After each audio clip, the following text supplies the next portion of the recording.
Hola familia, ¿cómo están? Soy el pastor Sergio y estoy súper emocionado de poder compartir con ustedes este fin de semana. Si ustedes recordarán, empezamos el 2023 con una serie sobre metas titulado Año Nuevo, Vida Año Nuevo, Vida Nueva. Sin embargo, el problema es que las estadísticas nos enseñan que muchas personas en la quincena de febrero ya van a haber renunciado a sus metas.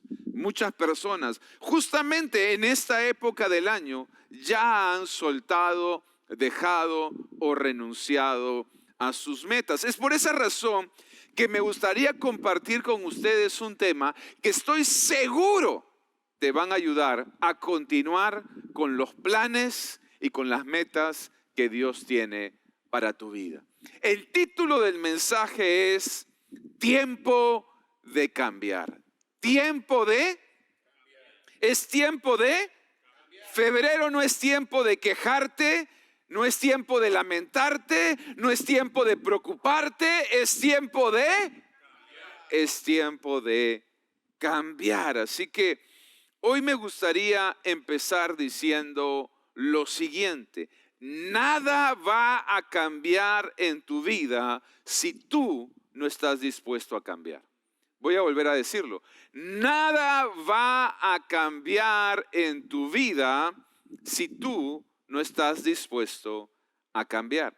Y quiero que me acompañes a ver esta verdad en una historia de la Biblia que está en Segunda de Crónicas, capítulo 15, versículo del 3 al 7. Dice: por mucho tiempo los israelitas estuvieron sin el verdadero Dios, sin sacerdote que les enseñara y sin ley que los instruyera.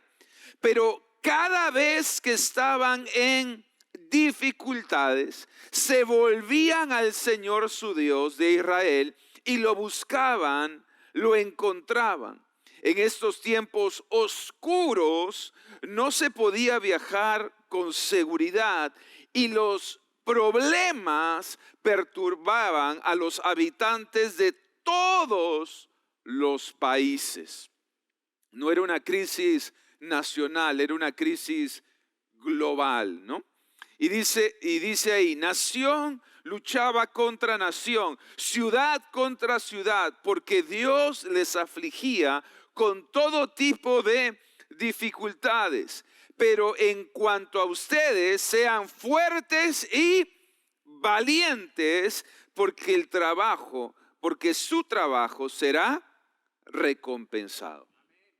La Biblia nos enseña, el cronista nos enseña que el pueblo de Judá vivía en tiempos oscuros. Pero no solamente Judá, sino las naciones de la tierra. Eran épocas difíciles, eran épocas de crisis.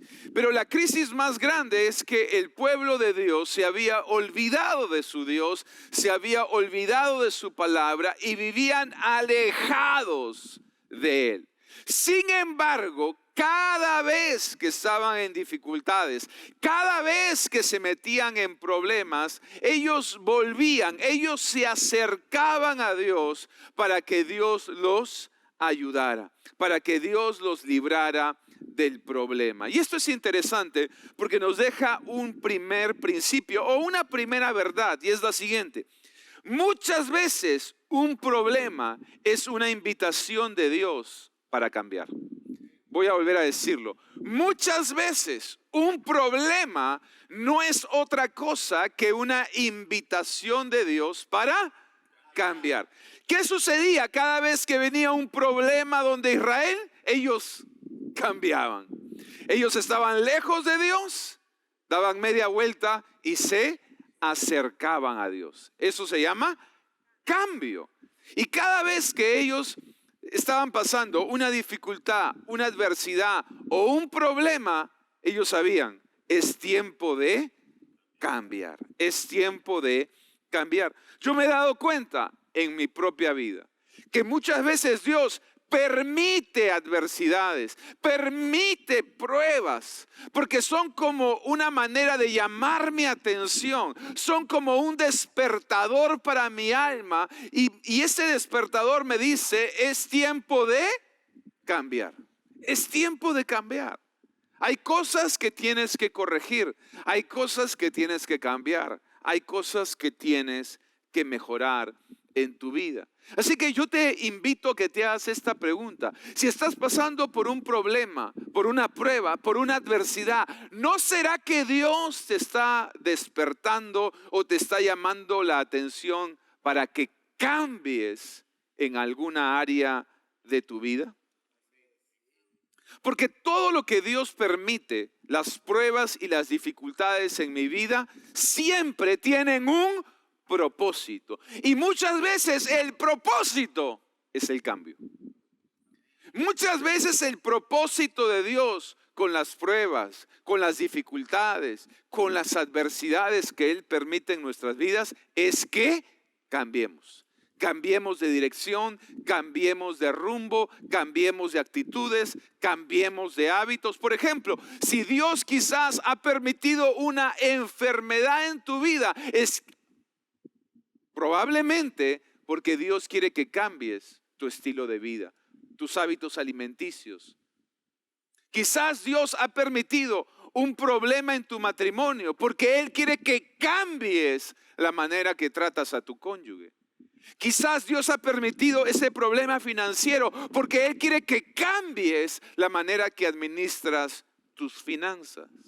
Muchas veces una prueba es una llamada de atención, es una alerta, es una invitación a cambiar.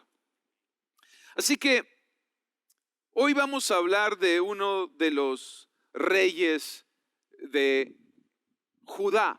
En este momento de la historia, ya Israel se había dividido en dos reinos. Todos digan dos reinos.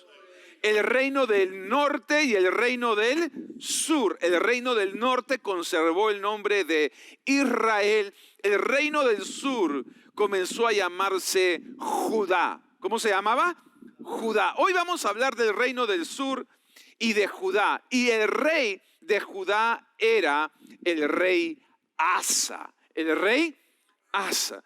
Y Asa había tenido paz en su reino por 35 años. Por 35 años Asa había disfrutado de paz. Pero como sabemos, el cambio es inevitable.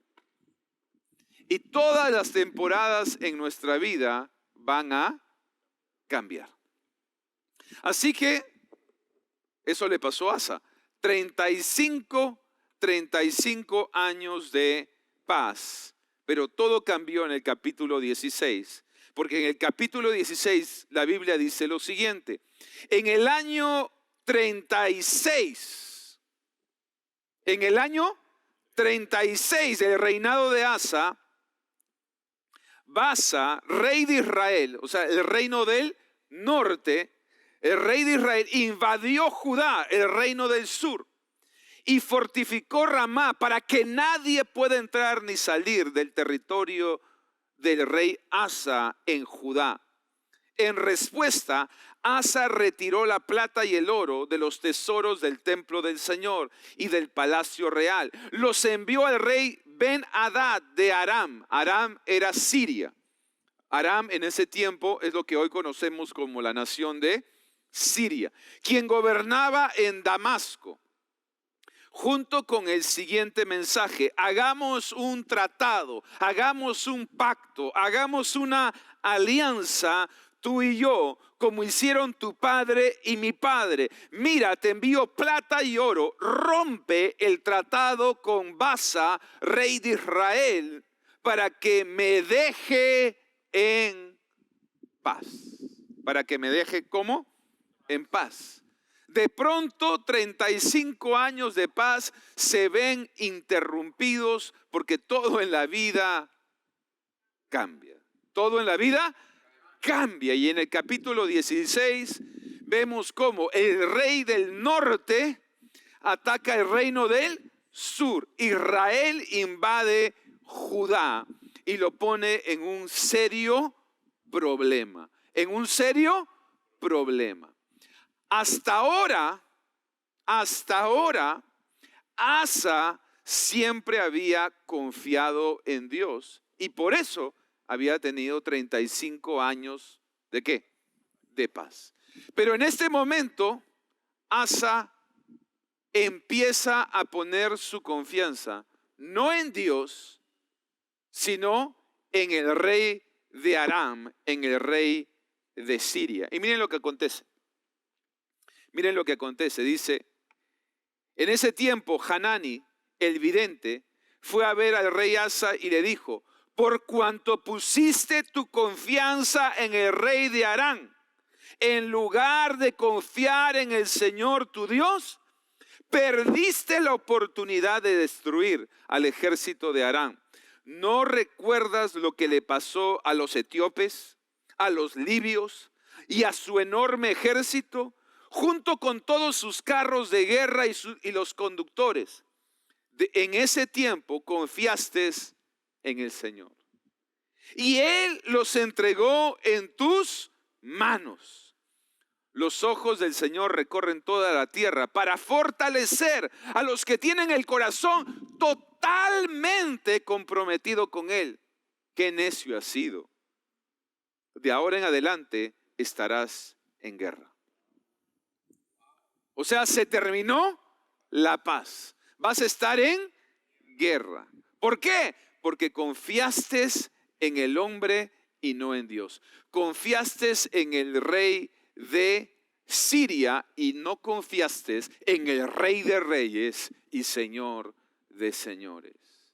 Asa prefirió confiar en el hombre. Como consecuencia, un problema temporal se convirtió en un problema permanente. Y la guerra, en vez de terminar, se prolongó. Cada vez que tú no estás dispuesto a cambiar, tus problemas, en vez de terminar, se prolongan. Porque nada cambia si tú no cambias. Albert Einstein lo dijo de esta manera: es una locura pensar que voy a seguir siendo el mismo y voy a tener resultados diferentes. Asa lamentablemente tuvo un error grave y fue confiar en el hombre, confiar en el rey de Siria. Sigamos la historia. Segunda de Crónicas 16, 12 y 13 dice: en el año 39 de su reinado, Asa contrajo una enfermedad grave. Una enfermedad, no era cualquier enfermedad, era una enfermedad grave en los pies. A pesar de lo grave que era, no buscó la ayuda. No puede ser. No buscó la ayuda del Señor, sino que recurrió exclusivamente a los médicos. Así que murió en el año 41 de su reinado. Luego el rey Asa contrajo una enfermedad en los pies y fue a ver a los médicos. Miren qué poderoso esto, porque acá hay una gran lección. Porfa, síganme, acá hay una gran lección. 3 años después, dice, en el año 39 de su reinado, él confió en el rey de Siria en el año 36 y en vez de tener victoria tuvo derrota. En vez de irle bien, le fue mal. En vez de que el problema terminara, se prolongó. ¿Cuántos me están siguiendo? Ahora, Dios le da una segunda oportunidad. Una oportunidad para que Asa cambie y confíe en Dios. Pero ¿qué sucede? Asa resiste el cambio y en vez de confiar en Dios, la Biblia dice que confió exclusivamente en sus médicos y vuelve a cometer el mismo error. y vuelve a confiar en el hombre en vez de confiar en Dios. Asa no cambió. Asa no cambió. El rey Asa quería que la guerra cambie, que su enfermedad cambie, que todo cambie, pero él no quería cambiar.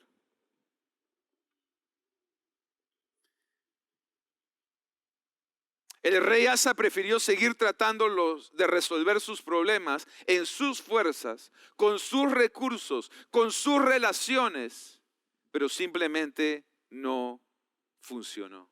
Y la Biblia dice que murió de esa enfermedad. Murió de esa enfermedad. Hoy en día hay dos clases de organizaciones, hay dos clases de instituciones, hay dos clases de empresas, hay dos clases de iglesias, las que están cambiando y las que están muriendo. Porque ya el cambio no es opcional. Dije, el cambio no es opcional. Asa tuvo la oportunidad de cambiar, de corregir, de enmendar el error que había tenido. Pero lamentablemente Asa no estuvo dispuesto a cambiar. Y 2 años después, en el año 41 de su reinado, termina muriendo. La historia de Asa nos enseña que el cambio no es opcional. El cambio es necesario. Como cristianos, como líderes, como pastores, como empresas, como iglesias, tenemos que cambiar. Tenemos que cambiar. El pastor Craig Rochelle, en su libro El Poder para Cambiar, dice lo siguiente: un verdadero cambio no es la modificación del comportamiento, sino la transformación del espíritu. Voy a volver a decirlo porque esto es muy profundo, pero también es una gran verdad. El verdadero cambio, un cambio genuino, un cambio real, no es el cambio del comportamiento, es la transformación del espíritu. En otras palabras, el cambio es de adentro hacia afuera. El cambio es una transformación interna que se traduce en un cambio de conducta externa. Pero el cambio nunca es de afuera hacia adentro. El cambio siempre es de adentro hacia afuera. De adentro hacia afuera. Porque si no, el cambio es simplemente algo temporal. Pero cambios permanentes solo suceden cuando tú permites que Dios cambie tu interior. Amén. Mira lo que dice Primera de Corintios, porque ya creo que con la lección de Asa todos queremos, con la lección de Asa creo que todos queremos cambiar, todos queremos cambiar. No queremos terminar como Asa, un rey que lo tenía todo, pero simplemente lo perdió todo por rehusarse, por resistir al cambio. Entonces, la gran pregunta es, ¿cómo cambio? ¿Cómo cambio? Si el cambio es inevitable, si el cambio es necesario, si el cambio es importante, la gran pregunta es, ¿cómo cambio?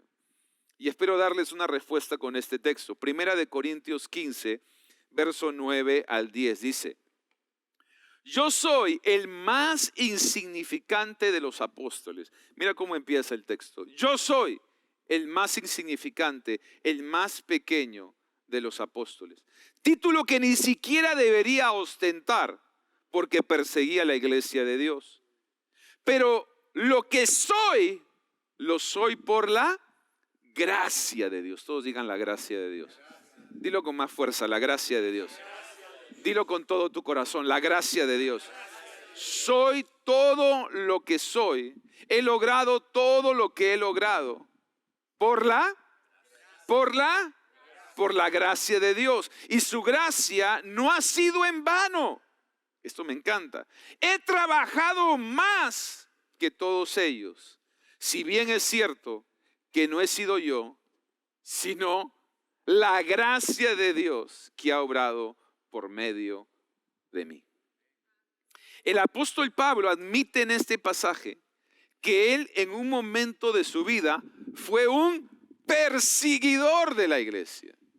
Perseguía a la iglesia, encarcelaba a cristianos, presenciaba la martirización de los creyentes. Era un perseguidor de la iglesia, pero este hombre se convirtió en un apóstol de la iglesia, en un embajador de la iglesia, en un predicador de la iglesia. Y él mismo responde a la gran pregunta: ¿cómo un hombre que perseguía a la iglesia se convirtió en el apóstol de la iglesia? Y la respuesta, él la dice, es por la.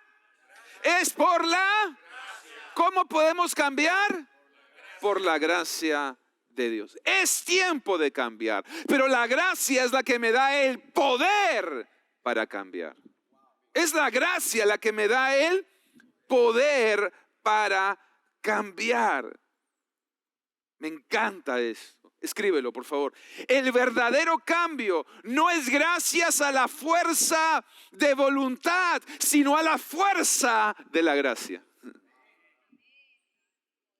No es gracias a fuerza de voluntad, sino a la fuerza de la gracia. La gracia de Dios no solo me ayuda. Lo voy a decir de esta manera. La gracia de Dios no solamente me da salvación, sino me da el poder para cambiar. Muchos hemos limitado a la gracia para la salvación, pero la gracia, según Pablo, no solamente nos alcanza, nos rescata, nos salva, sino también nos empodera para poder cambiar. Y si la gracia pudo cambiar a Pablo, también te puede cambiar a ti. Si la gracia pudo cambiar a Pablo, nos puede cambiar a nosotros. La gracia de Dios nos empodera para cambiar. La gracia de Dios no solo tiene poder para salvar mi vida, tiene poder para cambiar mi vida. El apóstol añade que la gracia de Dios, presta atención porque esto es poderoso, que la gracia de Dios no significa que me voy a cruzar de brazos. Porque Él dice, y he trabajado más que todos. Pero aún eso es por la gracia de Dios. La gracia de Dios no significa cruzarte de brazos. La gracia de Dios significa que sabes que el que tiene la última palabra en tu vida es Dios. Él es el que produce el querer como el hacer. Él es el que produce transformación de adentro hacia afuera. Por lo tanto, no es la gracia de Dios trabajando por mí.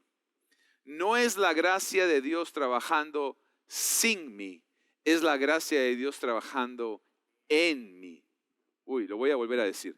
No es la gracia de Dios trabajando por mí. No es la gracia de Dios trabajando sin mí. Es la gracia de Dios trabajando en mí. No, eso está demasiado bueno. Una vez más.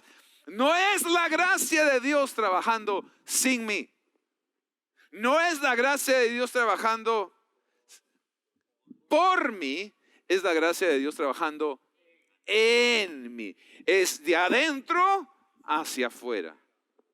Es de adentro hacia afuera. Un cambio, una transformación interna que produce resultados externos.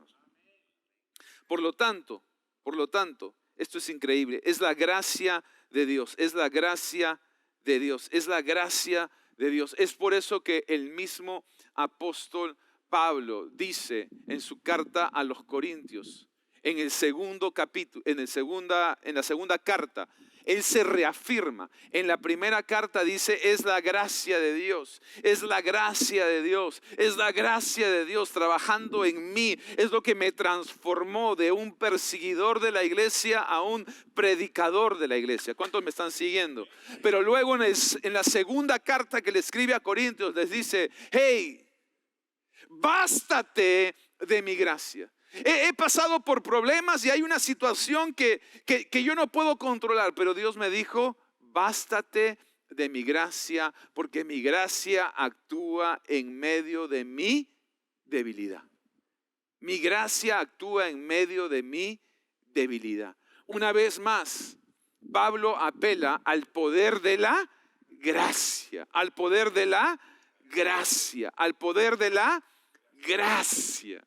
Si estás perdido, la gracia de Dios te rescata. Si caíste, la gracia de Dios te levanta. Si te sientes débil, la gracia de Dios te fortalece. Si has fallado, la gracia de Dios te perdona. La gracia de Dios es suficiente. La gracia de Dios es todo lo que necesito, dice Pablo. Es lo que me empodera a seguir. Podemos haber fallado, apela a su gracia. Caíste, apela a su gracia. Necesitas fuerza, apela a su gracia. Su gracia es suficiente. Su gracia es suficiente. Recuerdo hace unos años atrás, me encontraba como Asa en un tiempo de oscuridad de mi vida, metido en vicios, drogas, alcohol, pornografía, relaciones ilícitas. Y lo que me cambió, amigos, no fue un centro de rehabilitación, no fue un psicólogo, no fue un psiquiatra, no fueron medicinas, fue la gracia. Fue la gracia de Dios. No digo que las otras cosas no sirven, pero quiero decirte que al final del día lo que nos transforma, lo que nos cambia de adentro hacia afuera es la gracia. ¿Por qué muchas veces no podemos cambiar? ¿Por qué muchas veces no podemos cambiar? Porque el cambio no es externo, sino interno. Y muchas veces estamos tratando de tratar un asunto espiritual con herramientas naturales. Tú puedes sanar una enfermedad del cuerpo con medicina, pero no puedes sanar con medicina el alma. No puedes restaurar el espíritu con medicina. Necesitas la obra de Dios. Necesitas la obra del Espíritu Santo. Necesitas la gracia de Dios. Muchas veces estamos tratando de suplir una necesidad, resolver un problema, llenar un vacío, sanar una herida con métodos convencionales, con tratamiento físico, con terapias. Y lamentablemente temas del corazón y del espíritu, solo Dios puede sanar, solo Dios puede restaurar, solo Dios puede cambiar a través de su gracia. Mi oración por ti es que tú no seas Asa, sino seas como Pablo. Asa no pudo cambiar. Dios le dio una oportunidad y no la aprovechó. Se resistió a cambiar. Pablo, por el contrario, tuvo un pasado terrible, perseguidor de la iglesia. Pero cuando encontró la gracia, cuando encontró la oportunidad, le dijo sí a Dios. Y dio vuelta en U. Y estuvo dispuesto a cambiar de dirección de su vida. Yo quiero decirte algo y con esto termino. La gracia de Dios no nos hace buenos.